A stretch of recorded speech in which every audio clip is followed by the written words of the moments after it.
اعوذ باللہ من الشیطان الرجیم بسم اللہ الرحمن الرحیم عن زید بن وہب قال مررت بالربزة فإذا أنا بأبي ذر رضی اللہ عنہ فقلت له ما أنزلك منزلك هذا قال كنت بالشام فاختلفت أنا ومعاوية في والذين يكنزون الذهب والفضة ولا ينفقونها في سبيل الله قال معاوية نزلت في أهل الكتاب فقلت نزلت فينا وفيهم فكان بيني وبينه في ذلك وكتب إلى عثمان رضي الله عنه يشكوني فكتب إلى عثمان نقدم المدينة فقدمتها فكثر علي الناس حتى كأنهم لم يروني قبل ذلك فذكرت ذلك لعثمان فقال لي إن شئت تنحيت فكنت قريبا فذاك الذي أنزلني هذا المنزل ولو أمروا علي حبشيا لسمعت وأطعت۔ حضرت زید بن وہب رضی اللہ تعالیٰ عنہ وہ روایت کرتے ہیں کہ میں ربضہ کے پاس، ربضہ ایک علاقے کا نام ہے، ربضہ کے پاس سے گزرا اور حضرت ابو ذر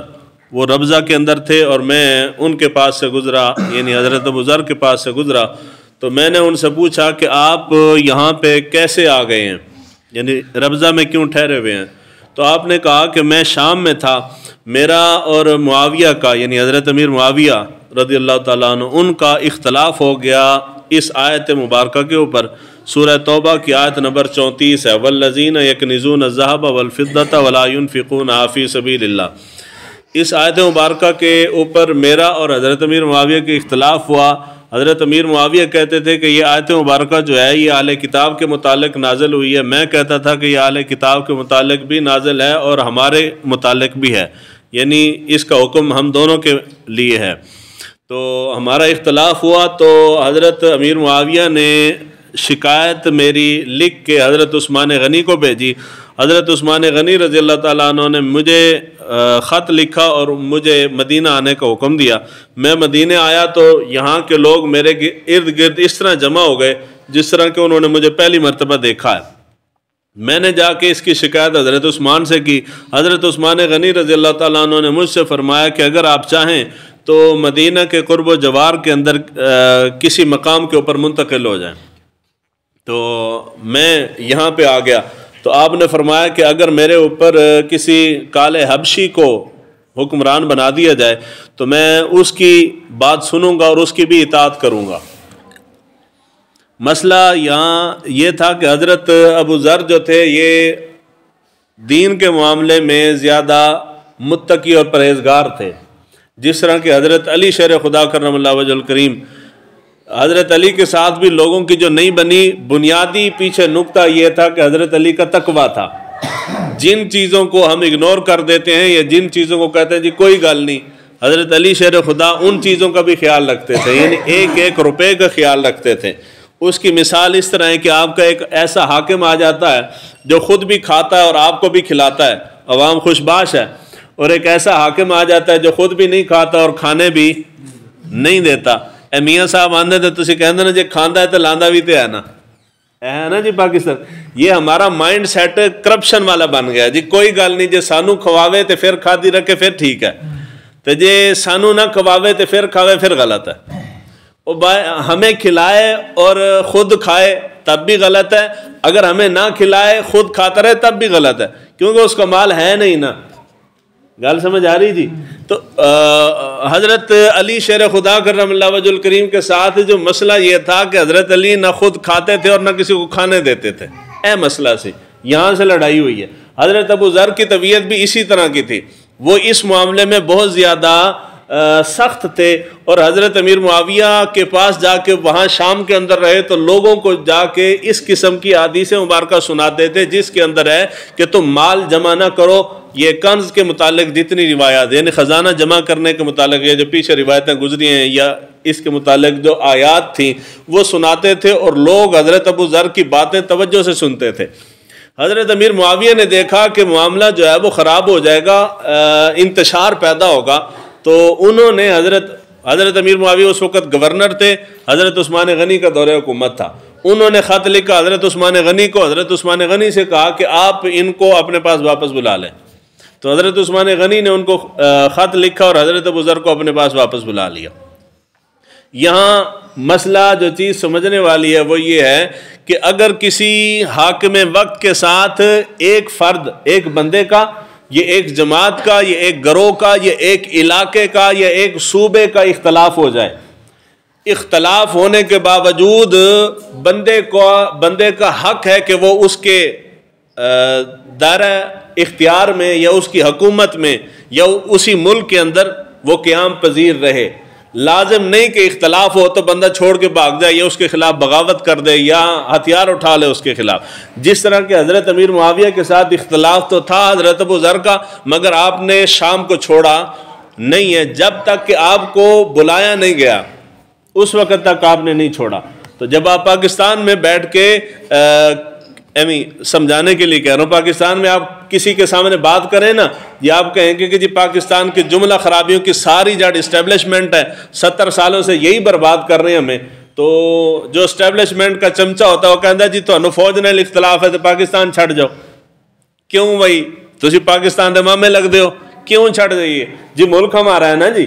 کسی اور کا بندے کا تو ہے نہیں، ملک ہمارا ہے، اختلاف بھی ہمارا حق ہے۔ اختلاف ہونے کے بعد، اختلاف کا مطلب یہ نہیں ہے کہ بندہ چھوڑ کے بھاگ جائے۔ جس طرح کے مسجد میں اختلاف ہوتا ہے تو نماز پڑھنا چھڑ جاندے نا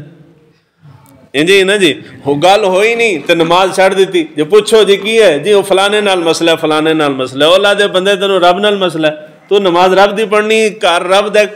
مسجد چاہ نماز پڑھ۔ اختلاف اپنی جگہ پہ ہے مگر اس کو چھوڑ دینا یہ درست بات نہیں۔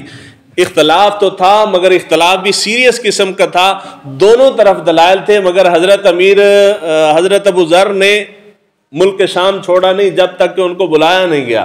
تو اختلاف رکھا جائے، اختلاف رحمت ہے، اختلاف ادب کے دائرے میں ہو تو وہ قابل قبول ہے، اور اختلاف اہل علم کا ہوتا ہے، عالم دین کا اور عام آدمی کا اختلاف کوئی معنی نہیں رکھتا، یا دو جاہلوں کا آپس میں اختلاف ہو جائے کوئی معنی نہیں رکھتا۔ یہاں پاکستان میں ہمارا اختلاف جو رحمت نہیں بن رہا یا مسلمانوں کے بیچ نہیں بن رہا، وہ اختلاف ہو رہا ہے علماء کا اور جہلاء کا۔ ایک عام عوام کھڑی ہو جاتی ہے جی فلاں مولوی نے ایک گل کی تھی تو ایسی نہیں مننی، بھئی آپ کے پاس علم ہی نہیں ہے، آپ کون ہے رد کرنے والے؟ ایک عالم دین دوسرے عالم دین کے ساتھ کسی دلیل کی بنا پہ اختلاف کرے تو وہ اختلاف شریعت کے اندر معیوب نہیں ہے، بلکہ وہ اختلاف اچھا ہے، امت کے لیے اس کے اندر آسانی ہے۔ اس دی مثال میں پہلے ایک دفعہ دیتی سی، اے مثال اس واسطے دینا سمجھنے چ آسانی ہوندی۔ ایک بازار تسی جاندے نا گوشت والی دکان دے تو اوجری لے کے کھاندے ہو، اوجری ہوندی نا جی جانور دی، تو اوجری کے متعلق بعض علماء کا یہ قول ہے کہ وہ مکروہ تحریمی ہے۔ کیا ہے جی؟ مکروہ تحریمی حرام کے درجے میں ہے، اور بعض کہتے ہیں کہ جی مکروہ تحریمی نہیں۔ اب اختلاف ہو گیا دونوں کا، دو طبقات بن گئے، تو اس کے اندر ہمارے لیے رحمت کیا ہے، ہمارے لیے آسانی کیا ہوئی کہ جو بندہ اس کو مکروہ تحریمی سمجھتا ہے وہ نہ کھائے، وہ اپنی جگہ پہ ٹھیک ہے، اور جو اس کو مکروہ تحریمی نہیں سمجھتا وہ کھانا چاہتا ہے تو کھا سکتا ہے، دونوں واسطے رستے نکل آئے، گناہگار کھانے والا بھی نہیں ہوا اور نہ کھانے والا بھی گناہگار ہے نہیں ہوا۔ تو کتنی آسانی ہے نا جی، اگر دو راستے ہوتے ہی نہ ایک ہی راستہ ہوتا جی حرام ہے جی مکروہ تحریمی ہے، تو جس نے کھانا تھا وہ گنہگار ہوتا۔ تو حضور نے جو فرمایا یہ اختلاف رحمت ہے، اور اختلاف ختم نہیں ہو سکتا علمی بنیاد پہ، دلائل کی بنیاد پہ اختلاف ختم نہیں ہو سکتا، اور اختلاف ہونا کو معیوب چیز نہیں بشرطے کہ وہ علمی دلائل کی بنیاد پہ ہو۔ اب دوسری چیز یہ ہے کہ ہمارے ہاں جب اختلاف ہوتا ہے تو اختلاف میں دو دھڑوں میں سے کوئی ایک دھڑا کھڑا ہو جاتا ہے صلح کروانے والا، اور وہ دوسرے کمزور کے اوپر دباؤ ڈالتا ہے جی تو رجوع کر لے۔ حضرت امیر معاویہ کا اور حضرت ابو ذر کا آپس میں اختلاف ہوا ہے، نہ حضرت امیر معاویہ کی طرف سے کوئی ان کا گروپ کھڑا ہوا ہے حضرت ابو ذر سے کہتا کہ آپ رجوع کر لیں، نہ حضرت ابو ذر سے حضرت عثمان غنی یا کسی اور نے دباؤ ڈالا کہ جی آپ ان کے حق میں رجوع کر لیں۔ دونوں کا اختلاف رہا ہے، کسی نے رجوع شجوع کوئی نہیں کروایا۔ جی اختلاف ہے تو رہنے دو، اختلاف سے کیا ہوتا ہے؟ اختلاف اسلام کے اندر معیوب شے نہیں ہے، اختلاف ہونا چاہیے، استاد کے سامنے شاگرد بیٹھا ہے امام اعظم ابو حنیفہ رضی اللہ تعالیٰ عنہ کی ذات کے سامنے آپ کے شاگرد بیٹھے امام ابو یوسف اور امام محمد، امام صاحب کے سامنے بیٹھ کے وہ اختلاف کرتے ہیں اپنے استاد سے، تو پھر اختلاف کرنے نال بندہ دائرہ اسلام تو خارج ہو جاتا ہے۔ یہ جو کل حدیث مبارکہ میں نے بیان کی نا عشر کے متعلق، اختلاف دس رہے کس نوعیت ہے، اس روایت کے اوپر عشر کے متعلق اس روایت پہ بہت بڑے امام ہیں، شافعی ہیں، امام نووی،